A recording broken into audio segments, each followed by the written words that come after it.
তো মুগ্ধতা ছাড়া পড়ার সময় পড়তে হবে, সময় বুঝে চলতে হবে।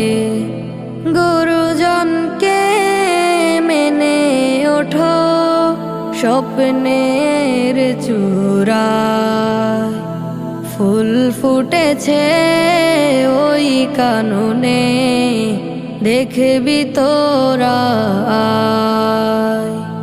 যার সুবাসে মুগ্ধ সবাই শহর নগর গায়।